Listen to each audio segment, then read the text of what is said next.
ஆன நரிக் சுக்மோ. சரி, அவங்க டைம் வேஸ்ட் பண்ணாம டைரக்டா படத்தோட கதைக்குள்ள போயிடலாமா? அப்படி போறதுக்கு முன்னாடி ஒரே ஒரு லைக்கை மட்டும் தட்டி விட்டுருங்க. படத்தோட ஓப்பனிங் சீன்லயே பாத்தீங்கன்னா ஒரு இருட்டான பங்களாவை காமிக்கிறாங்க. அதுல ஒரு பொண்ணு பயத்தோடய நடந்து போயிட்டு இருக்காங்க இல்லையா? இவங்க தான் இந்த படத்தோட ஹீரோயின், பேரு கெனர். ஸோ இவர் நடந்து போக போக லைட் வர விட்டு விட்டு எரியுது. அந்த இடமும் பாக்குறதுக்கே பயங்கரமா இருக்குது. இருந்தாலும் இவன் பயந்துகிட்டே நடந்து போக அந்த சமயத்துல ஏதோ ஒரு மியூசிக் சவுண்டும் கேக்குது. ஸோ அந்த சத்தம் எங்க இருந்து வருது அப்படின்னு சொல்லிட்டு அதையும் ஃபாலோ பண்ணிட்டு போக அப்போ ஒரு பொண்ணு ரெட் கலர் சாலை போட்டுட்டு டான்ஸ் ஆடிட்டு இருக்கா. அவளுடைய முகம் வந்து ஒழுங்கா தெரியல. நம்ம ஹீரோயினும் பயந்து போய், நீங்க யாரு, எதுக்கு இந்த இருட்டுல டான்ஸ் ஆடிட்டு இருக்கீங்க அப்படின்னு கேட்டுக்கிட்டு பயத்தோடைய பக்கத்துல நடந்து போக அப்போ அந்த பொண்ணு பாத்தீங்கன்னா மெதுவா திரும்புவா பாருங்க. அவ்வளவுதான், அலறி அடிச்சு நம்ம ஹீரோயின் ஓடி போறா. டக்குன்னு ஒரு பெரிய கருப்பு உருவ பேய் வந்து ஹீரோயின் முன்னாடி நிக்குது. அதை பார்த்து பயந்து கத்த டக்குன்னு நம்ம ஹீரோயின் கண்முழிக்கிறா. ஸோ ஆக்சுவலா இது எல்லாமே நம்ம ஹீரோயினுடைய கனவு தான் போல. ஸோ பயந்து அலறி அடிச்சு எந்திரிச்சிட்டு, அட கடவுளே, என்ன மோசமான கனவுடா இது, ஏன் இப்படி கெட்ட கெட்ட கனவு எனக்கு வருது இந்த டைம்ல அப்படின்னு பயந்துகிட்டே ரூமை விட்டு வெளியில போக. ஸோ நம்ம ஹீரோயினை பத்தி சொல்லணும்னா, நம்ம ஹீரோயினுக்கு அம்மாவும் கிடையாது, அப்பாவும் கிடையாது. ஸோ ஹாஸ்டல்ல தங்கி தான் ரொம்ப வருஷம் படிச்சிட்டு இருக்காங்க. அது போக நம்ம ஹீரோயினுக்குன்னு ஃப்ரெண்டு பொண்ணு ஒருத்தி இருக்கிறா. ஸோ இப்படி இருக்க இப்போ ரொம்ப பயந்துட்டாங்க இல்லையா? ஸோ அதனால பயந்துகிட்டே தண்ணி குடிக்க வெளியில போக அந்த சமயத்துல பின்னாடி ஏதோ சத்தம் கேக்குது. ஸோ அங்க இருக்கிற ஹாஸ்டல் ரூமையே பார்க்க பயமா தான் இருக்குது. ஸோ இப்படிதான் இங்கெல்லாம் தனியா இருக்காங்களோ. இங்க நம்ம ஹீரோயின் இப்போ தனியா போயிட்டு இருக்கா இல்லையா? அப்போ பின்னாடி ஏதோ ஒரு சத்தம் கேட்க டக்குன்னு திரும்பி பாக்குறா. ஆனா யாருமே இல்ல. உடனே இப்போ லைட்டா பயம் வந்துருது. ஏன்னா கனவுல வர பேய் கனவு வந்திருக்கும் இல்லையா? ஸோ இப்போ மறுபடியும் இப்படி நடக்குது அப்படின்னு பயத்தோடைய பாட்டில வந்து தண்ணி பிடிச்சிட்டு இருக்காங்க. அப்போ ஒரு நிழல் வந்து நடந்து போகுது. ஸோ அது யாரும் நமக்கு காமிக்கல. இங்க நம்ம ஹீரோயின் வந்து தண்ணீரை பிடிச்சிட்டு குடிக்க போக அப்ப யாரோ ஹீரோயினை டச் பண்றாங்க. அவ்வளவுதான், அலறி அடிச்சு திரும்பி பாக்குறா. பார்த்தா அது வேற யாரும் கிடையாது, நம்ம ஹீரோயினுடைய ஃப்ரெண்டு தான். ஸோ அவளுடைய பேர் வந்து ஐயோ. அதாவது நம்ம ஹீரோயினுக்கு இன்னைக்கு பிறந்த நாள் போல. அதனாலதான் கேக் வாங்கிட்டு வந்து சர்ப்ரைஸ் பண்ணியிருக்காங்க. அடி பாவி, நீ தானா, நான் யாரோன்னு பயந்துட்டேன் அப்படின்னு சொல்லிட்டு அடுத்தது ரெண்டு பேரும் கேக்லாம் வெட்டி பர்த்டே வந்து செலிப்ரேட் பண்ணிட்டு கேக்கெல்லாம் சாப்பிட அப்ப நம்ம ஹீரோயின் வந்து அவளுடைய கனவுல நடந்ததை ஃப்ரெண்டு கிட்ட சொல்றா. ஸோ ஃப்ரெண்டு அதெல்லாம் கேட்டு சிரிச்சுக்கிட்டு, எல்லாருக்கும் இந்த மாதிரி கனவு வரதான் செய்யும், சரி அதெல்லாம் விடு, வெறும் கனவு தானே. அம்மா உன்கிட்ட இன்னொன்னு கேட்கணும்னு நினைச்சேன், நீ சூப்பரா டான்ஸ் ஆடுவல்ல பல வருஷத்துக்கு முன்னாடி, ஆனா இப்பெல்லாம் எதுக்கு நீ டான்ஸ் ஆடாம இருக்கிற, அதை கண்டினியூ பண்ண வேண்டியது தானே அப்படின்னதும், அதை பத்தி கேட்காத, அதெல்லாம் முடிஞ்சு போச்சு, எனக்கு டான்ஸ் ஆடலாம் விருப்பம் கிடையாது அப்படின்னு ஹீரோயின் சொல்லிடு. அதை கேட்டு எவ்வளவு சிரிச்சுக்கிட்டே, அப்படியா, அப்படின்னா நீ என் கூட ஊருக்கு வரியா, ஏன்னா காலேஜ் வந்து லீவ் விட்டாச்சு இல்லையா, எல்லா ஸ்டூடெண்ட்டும், அதான் நம்ம ஹாஸ்டல்ல இருந்த எல்லா ஸ்டூடெண்ட்ஸும் கிளம்பிட்டாங்க, நீயும் நானும் மட்டும் தானே இங்க இருக்கோம். ஸோ நானும் நாளைக்கு ஊருக்கு போயிடுவேன், அதுக்கப்புறம் நீ மட்டும் தனியா இருப்ப. ஆல்ரெடி நீ நிறைய பயப்படுற, இதுல தனியா இருந்தா அவ்வளவுதான், லைட் ஆஃப் ஆனாலே பயந்து போயிருப்ப, அதனால நீயும் என் கூட வந்துடுறேன், ஊருக்கு போயிட்டு வரும். என்னுடைய ஊர் வந்து ஒரு வில்லேஜ் தான், ஆனா அந்த ஊர்ல இருந்து நிறைய டான்ஸர் வந்து உருவாயிருக்காங்க. ஏன்னா எங்க ஊர் வந்து டான்ஸுக்கு வந்து ஃபேமஸான ஊரு. ஸோ அங்க வந்து நீ பாரு, பிடிக்கலன்னா திரும்பி வந்துரு. ஆனா ஒண்ணு, அங்க வந்தா நீ கண்டிப்பா டான்ஸ் ஆடுவ தெரியுமா அப்படின்னு. அதை கேட்ட ஹீரோயின், அட போப்பா, எனக்கு தூக்கம் வருது, நான் போய் தூங்க போறேன் அப்படின்னு கிளம்ப. தூங்க போறியா, நீ நாளைக்கு என் கூட ஊருக்கு வரணும் சரியா அப்படின்னு சொல்லி கூப்பிட, சரி சரி இப்போ தூங்கலாம் அப்படின்னு சொல்லிட்டு அவளுடைய ரூமுக்கு வந்துட்டு ஒரு பாக்ஸ் வந்து ஓபன் பண்ணி பாக்குறாங்க. அதாவது அதுல வந்து சின்ன வயசுல அவ போட்ட கம்மல், கிரீடம், அதாவது அவ டான்ஸ் ஆன எல்லா போட்டோவும் இருக்குது. அதெல்லாம் பார்த்து ஃபீல் பண்ணிட்டு இருக்காங்க. அப்புறமா அந்த பாக்ஸை க்ளோஸ் பண்ணிட்டு அந்த ஃப்ரெண்ட் அவளுடைய ஊரை பத்தி சொல்லியிருந்திருப்பா இல்லையா? ஸோ அதை வந்து கூகுள்ல சர்ச் பண்ணி பார்த்துட்டு இருக்காங்க. அதுல நிறைய பயங்கரமான ஸ்டோரியும் போட்டிருக்குது. அதை ரீட் பண்ணி, என்னடா அது கொடூரமான ஊரா இருக்கும் போல அப்படின்னு சாக்காகிறாங்க. அப்படியே சீனும் கட் ஆகுது. அப்படியே கட் பண்ணா இப்போ அடுத்த நாள் ஆகுது. ஸோ ஃப்ரெண்ட் வந்து வீட்டுக்கு போக போறா இல்லையா? ஸோ அதனால மார்க்கெட் போய் திங்ஸ் வாங்கிட்டு இருக்காங்க. ஸோ நம்ம ஹீரோயினும் கூட போயிருக்காங்க, நமக்கு ஏதாவது பிடிச்சா வாங்கலான்ற மாதிரி. ஸோ அப்படியே அவங்க சுற்றி பார்த்துட்டு இருக்காங்க. அப்போ ஒரு ஷாப்பில் வந்து நிறைய அந்த பழங்கால திங்ஸ்லாம் இருக்கிற ஆன்டிக் ஷாப்பை பார்த்துட்டு, அதை போய் நான் பார்த்துட்டு வரேன்ற மாதிரி அவளுடைய ஃப்ரெண்டு கிட்ட சொல்லிட்டு தனியாக அந்த கடைக்குள்ள போய் பார்த்துட்டு இருக்காங்க. அப்போ அந்த கடைக்குள்ள இருக்கிற ஒரு ரெட் சால் அவளுக்கு ரொம்ப பிடிச்சி போயிடுது. இது என்ன சால், இது சூப்பரா இருக்கே அப்படின்னு பார்த்துட்டு இருக்க டக்குன்னு அந்த இடத்துக்கு ஒரு பாட்டி வந்து, இந்த சாலோடைய ஓனரை அந்த சால் தான் சூஸ் பண்ணும் அப்படின்னா என்ன அர்த்தம், அந்த சாலுக்கு ஒன்று ரொம்பவே பிடிச்சி போச்சுன்னு நினைக்கிறேன், அதை நீயே வச்சுக்கோ, ஆனா எப்போ இந்த மாதிரி தலையை விரிச்சு போட்டுட்டு இருக்காது சரியா அப்படின்னு சொல்லிக்கிட்டே ஹீரோயினுடைய முடிய ஒரு கொண்டை மாதிரி போட்டு ஒரு கிளிப்பை வந்து மாட்டி விட்டுறாங்க. இப்பதான் நீ ரொம்பவே அழகா இருக்க தெரியுமா அப்படின்னு ஹீரோயினுக்கு வந்து ரொம்பவே சந்தோஷம். அப்புறமா ஹீரோயின் அந்த சாலை எடுத்துட்டு அங்க இருந்து கிளம்ப அந்த டைம்ல அந்த கடையோடைய கண்ணாடியை காமிக்கிறாங்க. ஒரு ரெட் சால் போட்ட ஒரு பொண்ணுடைய உருவம் தெரியுது. அந்த உருவம் ஹீரோயின் சாலை எடுத்துட்டு போறதை பார்த்து சிரிக்குது. அதுக்கப்புறம் அந்த சைடு ஃப்ரெண்டு வந்து ஹீரோயினை பார்த்து, அம்மா நீ என்ன வாங்கின அப்படின்னு கேட்கும்போது ஹீரோயினும் இந்த சாலை காமிச்சு, அந்த பழங்காலத்து கடையில உள்ள பாட்டி எனக்கு இதை ஃப்ரீயாவே கொடுத்தாங்க தெரியுமா, அது மட்டும் இல்லாம தலையில மாட்டின இந்த கிளிப் அவங்க தான் கொடுத்தாங்க அப்படின்னு கொஞ்சம் சந்தோஷத்துல சொல்ல, அதை கேட்ட அந்த ஃப்ரெண்டு பொண்ணுக்கு கோவம் வந்துருது. உனக்கு அறிவே இல்லையா, யாராவது தெரியாதவங்க ஃப்ரீயா கொடுத்தா உடனே இதை வாங்கிருவியா அப்படின்னு திட்ட. அதை கேட்ட ஹீரோயின், வா நான் உன்னை அந்த கடைக்கு கூட்டிட்டு போறேன் அப்படின்னு சொல்ல, ஆனா ஃப்ரெண்டு பொண்ணு கோவமா, ஒன்னும் வேண்டாம் வா நம்ம வீட்டுக்கு போகலாம் அப்படின்னு சொல்லிட்டு வீட்டுக்கு வந்து கூட்டிட்டு வந்துடுறாங்க. அப்படி கிளம்பும் போது தான் அந்த கடையை காமிக்கிறாங்க. பார்த்தா அது ரொம்ப நாள் க்ளோஸ் ஆன மாதிரி இருக்குது. அப்படியே கட் பண்ணா இப்போ அடுத்த நாள் காலையில ஹீரோயின் வந்து அவளுடைய ஃப்ரெண்டோடைய ஊருக்கு போறதுக்காக அவளுடைய பேக்ல இருக்கிற திங்ஸ் எல்லாம் பேக் பண்ணிட்டு இருக்காங்க. அப்ப அந்த பாட்டி கொடுத்த அந்த சாலும் அந்த கிளிப்பையும் எடுத்து கபோர்டுக்குள்ள பத்திரமா வச்சு பூட்டிட்டு அவளுடைய ஃப்ரெண்டு கூட சேர்ந்து பஸ்ல போறான். ஸோ அந்த ஃப்ரெண்டோடைய ஊருக்கு டைரக்ட் பஸ் எல்லாம் கிடையாது. அதனால பஸ்ல இருந்து இறங்கி ஒரு டாக்ஸியை பிடிச்சி 2 பேரும் அதுல போறாங்க. ஆனா போறதுக்குள்ள நைட் ஆயிடுது. இப்படி ரொம்ப தூரம் டிராவல் பண்ணி கடைசியா அந்த ஃப்ரெண்டு பொண்ணோடைய ஊருக்கு வந்துட்டாங்க. ஸோ இப்படி ஊருக்கு வந்ததுமே பாத்தீங்கன்னா பயங்கரமான மழை பெய்ய ஆரம்பிக்குது. ஸோ 2 பேரும் மழையில நனைஞ்சுக்கிட்டே வீட்டுக்கு போக பாக்குறாங்க.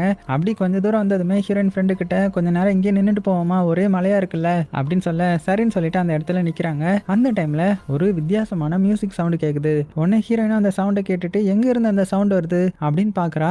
ஆனா அப்பதான் நமக்கு தெரியுது அந்த ஃப்ரெண்டு பொண்ணுக்கு அந்த சவுண்ட் கேட்கல போல. அவன் என்ன சொல்றானா ஹீரோயினை பார்த்து மழை வந்து நிக்கிற மாதிரி தெரியல, ஸோ வீடு கிட்ட தானே இருக்குது, வா நம்ம போலாம் அப்படின்னு ஹீரோயினை கூட்டிட்டு 2 பேரும் மலையில நனைஞ்சிட்டே போறாங்க. அதுக்கப்புறம் 2 பேரும் வீட்டுக்கு போய் கதவை தட்டுறாங்க. ஏன்னா இந்த ஃப்ரெண்டு பொண்ணு அவளுடைய அப்பா அம்மா கிட்ட சொல்லாம தான் ஊருக்கு வந்திருப்பா. ஸோ இப்படி சர்ப்ரைஸா வந்ததுனால அம்மா ரொம்பவே சந்தோஷமா வந்து கதவை திறக்கிறாங்க. உடனே ஃப்ரெண்டும் சந்தோஷமா ஹீரோயினை அவளுடைய அம்மா கிட்ட இன்ட்ரோ பண்ணி வைக்கிறான். ஸோ அம்மாவும் ஹீரோயினை பார்த்து ரொம்பவே சந்தோஷப்படுறாங்க. ஹீரோயினும் அம்மா கிட்ட எப்படிமா இருக்கீங்கன்ற மாதிரி பிளெஸிங்ஸ்லாம் வாங்குறா. ஸோ அம்மாவுக்கு வந்து ஹீரோயினை ரொம்பவே பிடிச்சி போயிடுது. அடுத்தது அம்மா ஃப்ரெண்டு கிட்ட ஏன் 2 பேரும் இப்படி மலையில நினைச்சிட்டு வந்துட்டு இருக்கீங்க, மழை நின்னதுக்கு அப்புறம் வந்திருக்கலாம்ல அப்படின்னு கோவமா சொல்ல அதை கேட்ட ஃப்ரெண்டும் ஆமாம்மா நாங்களும் மலைக்கு ஒதுங்கி தான் இருந்தோம், ஆனா அப்படியே ஒதுங்கி இருந்தா நாளைக்கு தான் வீட்டுக்கு வந்திருப்போம் அப்படின்னு சொல்ல அதை கேட்ட அம்மா சிரிச்சுக்கிட்டே சரி உள்ள வாங்க அப்படின்னு கூப்பிட அந்த டைம்ல பார்த்து இந்த ஃப்ரெண்டு பொண்ணுடைய அப்பா வந்து ஃப்ரெண்டை பார்த்து சந்தோஷப்படுறாங்க. உடனே ஃப்ரெண்ட் அப்பா கிட்ட அப்பா இதுதான் என்னுடைய ஃப்ரெண்டு பொண்ணு ஹீரோயின் அப்படின்னு இன்ட்ரோ பண்ணி வைக்க டக்குன்னு அப்பாவுக்கு ஹீரோயினை பார்த்து பயங்கர ஷாக் ஆகுது. அப்படியே அந்த அதிர்ச்சியிலே பார்த்துட்டு இருக்கிறாரு. இதை வந்து நம்ம ஹீரோயின் நோட் பண்ணி வைக்கிறாங்க. அதுக்கப்புறம் அப்பா கிட்டேயும் பிளெஸிங் வாங்க. உடனே அப்பா எதுவுமே சொல்லாம அமைதியா இருக்கிறாங்க. ஸோ உடனே அம்மா என்ன சொல்றாங்கன்னா ஃபர்ஸ்ட் 2 பேரும் குளிங்க, உங்களுக்காக நான் வெண்ணிலா ரெடி பண்ணி தரேன் சரியா அப்படின்னு சொல்லிட்டு கூட்டிட்டு போறாங்க. இந்த அப்பாவும் ஹீரோயினை பார்த்து ஷாக்கிங்காவே இருக்காரு இல்லையா. இந்த பக்கம் ஃப்ரெண்டு ஹீரோயினா அவளுடைய ரூமுக்கு கூட்டிட்டு போய் தலையை துடைக்க டவல் கொடுத்துட்டு அவளும் தொடச்சிட்டு இருக்காங்க. அப்போ ஹீரோயின் ஃப்ரெண்டு கிட்ட ஆமா ஏன் உன்னுடைய அப்பா என்னை பார்த்து ஷாக் ஆனாங்க, நான் அதை பார்த்தேன் அப்படின்னதும் அதுவா எங்க வீட்டுக்கு எந்த ஃப்ரெண்ட்ஸையும் நான் சின்ன வயசுல இருந்து கூட்டிட்டு வந்தது கிடையாது, ஏன்னா என்னுடைய அப்பா தான் கூட்டிட்டு வரக்கூடாதுன்ற மாதிரி சொல்லியிருக்காங்க. ஸோ ஃபர்ஸ்ட் டைம் ஒன்று தான் கூட்டிட்டு வந்திருக்கிறேன், அதனால தான் அவங்க வந்து ஷாக்கிங்ல பாக்குறாங்க போல அப்படின்ற மாதிரி சொல்ல அப்போ பார்த்து அம்மா வந்து நான் உங்களுக்காக வெந்நீர் வந்து ரெடி பண்ணிட்டேன், ஸோ 2 பேரும் வந்து குளிங்களேன் அப்படின்னு கூப்பிட்டதும் உடனே ஃப்ரெண்டு வந்து ஹீரோயினை கூட்டிட்டு போய் வெந்நீரை பக்கெட்ல ஊற்றி கொடுத்து குளிச்சுட்டு வா அப்படின்னு சொல்லிட்டு போறா. ஸோ நம்ம ஹீரோயினும் சரின்னு சொல்லிட்டு குளிக்க போறாங்க. அப்படியே இந்த பக்கம் அந்த ஃப்ரெண்டு பொண்ணோடைய அப்பாவை பார்த்தீங்கன்னா அப்படியே மழையை பார்த்துட்டு கவலையா யோசிச்சுட்டே இருக்காங்க. அப்போ அம்மா வந்து என்னாச்சுங்க அப்படின்னு கேட்கும்போது ஒன்றும் இல்லை அப்படின்னு சொல்லி சமாளிச்சிட்டாரு. ஸோ என்ன யோசிக்கிறாரு அப்படி என்ன நடந்துச்சுன்றது தெரியல. அப்படியே இந்த பக்கம் நம்ம ஹீரோயினை காமிச்சா அவன் குளிச்சுட்டு பாத்ரூம்ல இருந்து வெளியில வரா. அப்போ பக்கத்துல இருக்கிற ஒரு ரூம்ல இருந்து ஒரு சவுண்டு கேட்குது. உடனே நம்ம ஹீரோயின் அந்த ரூம்ல ஃப்ரெண்டு தான் இருக்கா போல அப்படின்னு நினைச்சிட்டு அந்த கதை ஓப்பன் பண்ணி பாக்குறாங்க. ஆனா கதை ஓப்பன் ஆக மாட்டேங்குது. அப்போ டக்குன்னு இதை பார்த்த ஃப்ரெண்டு பண்ணோடைய அப்பா நீ என்ன பண்ற, அது பாத்ரூம் கிடையாது அப்படின்னு அதை கிட்ட ஹீரோயின் எதுவுமே சொல்லாம சாரிங்க அப்படின்னு சொல்லிட்டு அங்கிருந்து அமைதியா வந்துட்டா. ஏன்னா அந்த ரூம் வந்து எப்போதுமே பூட்டி தான் இருக்கும், யாரும் அந்த ரூம்குள்ள போக மாட்டாங்க. அந்த ரூமுக்கு பின்னாடி ஒரு வித்தியாசமான கதை ஒன்று இருக்கு போல. அப்படியே கட் பண்ணா இந்த சைடு நம்ம ஹீரோயினை காமிச்சா அவளும் அந்த ஃப்ரெண்டு பொண்ணும் ரூம்ல உட்காந்து பேசிட்டு இருக்காங்க. அப்போ ஃப்ரெண்டு வந்து என்னுடைய வாழ்க்கையில ஃபர்ஸ்ட் டைம் உன்னை தான் அந்த வீட்டுக்கு கூட்டிட்டு வந்திருக்கிறேன், நான் ஸ்கூல் படிக்கும்போது ஒரு வாட்டி கூட டேட்டிங் கூட போனது கிடையாது தெரியுமா, அந்த அளவுக்கு என்னுடைய அப்பா ரொம்ப ஸ்ட்ரிக்ட், ஆனா நீ ஜாலியா லவ் பண்ணி டேட்டிங்லாம் போயிருக்கல, எனக்கு ஒன்றும் அப்படி நடந்தது இல்லை அப்படின்னு கவலையா சொல்ல அதை கேட்ட ஹீரோயின் ரொம்பவே சோகமா நீ நினைக்கிற மாதிரி டேட்டிங் பண்ண ஹாப்பியா இருப்போம்னு நினைக்காத, கடைசியில எல்லாருமே கஷ்டத்தை தான் கொடுத்துட்டு போவாங்க தெரியுமா, அது தெரியாம நீ டேட்டிங் லவ் எல்லாம் நல்லா இருக்கும்னு நினைச்சிட்டு இருக்கிற, என்னுடைய வாழ்க்கையில நடந்ததை வச்சு நான் சொல்றேன் இந்த லவ் எல்லாம் வேணாம் சரியா அப்படின்ற மாதிரி அட்வைஸ் பண்றாங்க. அப்படி அட்வைஸ் பண்ணிட்டே ஹீரோயினை பார்த்தா அவன் நல்லா கொரட்டை விட்டு தூங்கிட்டு இருக்கிறா. அடி பாவி இப்படி என்ன புலம்ப விட்டுட்டு நீ மட்டும் நல்லா தூங்குறியே, சரி தூக்கம் தான் வரல போனையாவது பார்ப்போம் அப்படின்னு போன் ஆன் பண்ணா பார்த்தா போன்ல வந்து சார்ஜ் இல்ல, சுவிச் ஆஃப் ஆயிடுச்சு போல. சரி ஓகே சார்ஜர் எடுத்து சார்ஜ் போடலாம் அப்படின்னு பேக் ஓபன் பண்றாங்க.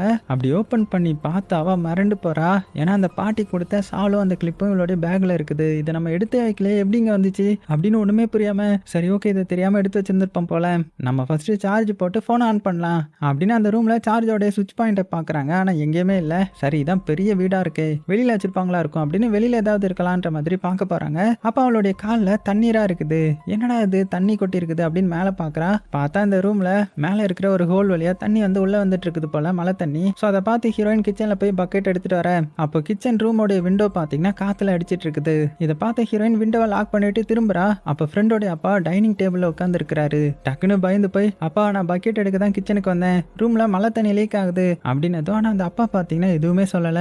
சரி ஓகே ஒரு நின்னுக்கிட்டே தூங்கிட்டாரு போல அப்படின்னு எதுவுமே பேசாம அப்படியே ரூம்க்கு வந்துட்டான். பார்த்தா அது ஃப்ரெண்டோடைய அப்பாவே கிடையாது, அது ஒரு பேய். அது தெரியாம ஹீரோயின் பேக் போஸ் வச்சு இது ஃப்ரெண்டோடைய அப்பான்னு நினைச்சிட்டா.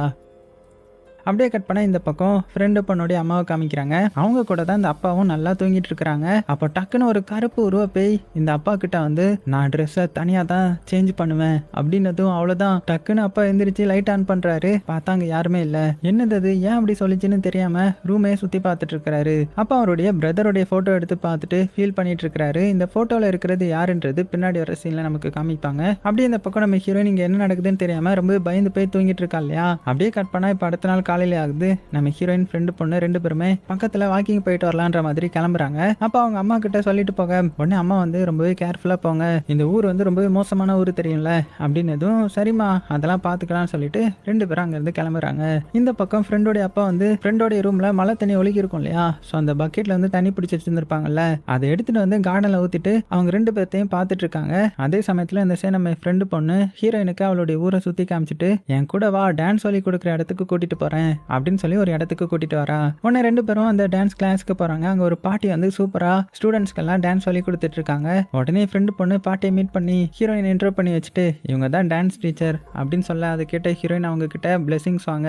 அப்ப பார்த்து ஒருத்தன் வரான். ஸோ இவனுடைய பேரு டிர்ஜோ. இவன் தான் இந்த படத்துல ஹீரோ மாதிரி, ஏன்னா ஹீரோயினுக்கு சப்போர்ட்டா இவன் தான் இருக்க போறான். உடனே இவனையும் ஃப்ரெண்டு பொண்ணு வந்து ஹீரோயின் கிட்ட இன்ட்ரோ பண்ணி வைக்க இவன் சாதாரணமான ஆள் கிடையாது, மியூசிக்லாம் செமையா ப்ளே பண்ணுவான் தெரியுமா, ரொம்பவே நல்ல பையன் அப்படின்னு சொல்லி இன்ட்ரோ பண்ண இங்க நம்ம ஹீரோவும் ஹீரோயினை பார்த்து அவனுக்கும் ரொம்பவே பிடிச்சு போகுது. உடனே ஹீரோயின் கிட்ட ஹேண்ட் ஷேக் பண்ணி இன்ட்ரோ ஆகுறான். அதை பார்த்துட்டு ஃப்ரெண்டு பொண்ணு சிரிக்கிறா. இங்க அந்த டீச்சர் வந்து ஸ்டூடெண்ட்ஸ்க்கு டான்ஸ் சொல்லி கொடுக்குறாங்க இல்லையா, அந்த ஹீரோயின் பார்த்துட்டு அதே மாதிரி உட்காந்து டான்ஸ் ஆடிட்டு இருக்கா. இதை பார்த்த ஃப்ரெண்டு பொண்ணும் என்னம்மா டான்ஸ் ஆன ஞாபகம் வந்துருச்சு போல அப்படின்னு கேட்டதும் அதெல்லாம் ஒன்றும் இல்லை அப்படின்னு சொல்ல இந்த பக்கம் ஹீரோ வந்து ஹீரோயினை சைட் அடிச்சுட்டு மியூசிக் வந்து ப்ளே பண்ணிட்டு இருக்க.